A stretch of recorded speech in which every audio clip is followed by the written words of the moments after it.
Of course, Nevada isn't called the Silver State for nothing. In the 1800s, the Comstock lode not only produced hundreds of millions of dollars in silver and gold, it also helped bring the Civil War to an end, and in turn allowed Nevada to be admitted as a state. Mining is why we're here today. So why is its resurgence being so adamantly opposed in the hills where it started? Well, we did some digging of our own to find out in part one of our series, Rich Past, Uncertain Future. At the peak of its glory, Virginia City was a lively place, both above and below ground. Miners came from all over to strike it rich, in belief the poor could become prosperous overnight. And many did. They extracted hundreds of millions of dollars in ore from these hills some 150 years ago. Underground mining built this city, the mansions, the saloons. But eventually, the boomers moved on, leaving a string of played-out mines in their dusty wake. And now, Virginia City is where visitors are invited to step back in time and witness a snapshot of history. Tourism drives this town.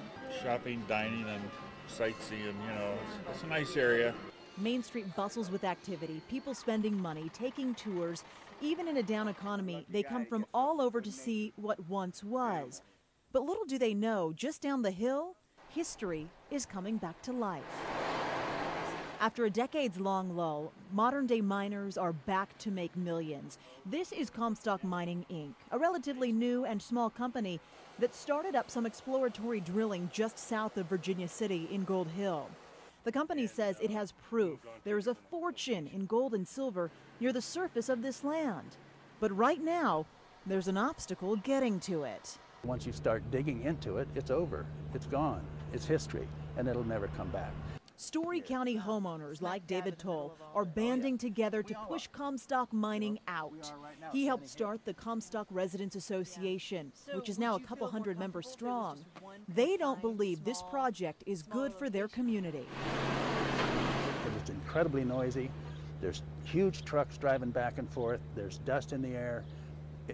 It's heavy industry, and it really doesn't belong in a residential area. More specifically, Toll is worried about how the area will be mined. While Comstock Mining is only permitted to do exploratory drilling right now, eventually it plans to use open pits to extract the minerals, as opposed to digging underground, at least in the Gold Hill area. And then after their 25-year plan, if they were ever allowed to proceed with it, they're gone, and we got holes in the ground. So then what?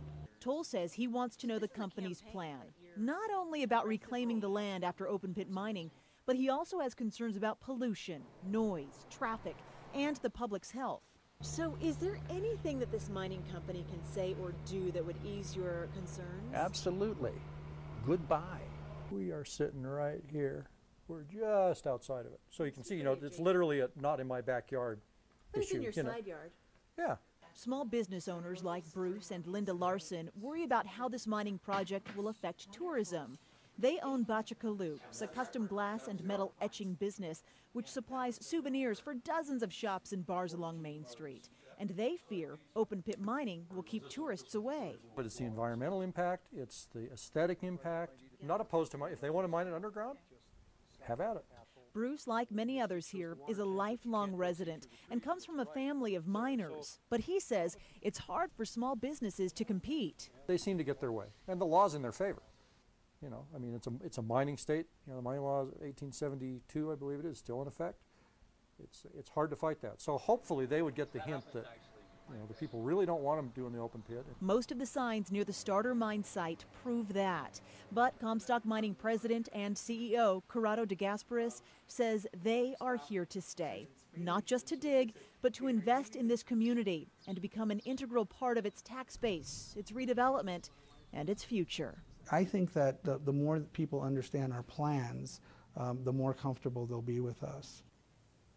Okay, so what are those plans? Well, coming up tomorrow night at 5, we'll take a tour of the operation site, including the processing area, and I'll give Corrado de Gasperis an opportunity to respond to all the concerns we just heard, plus an in-depth look at a legacy other mining companies left behind.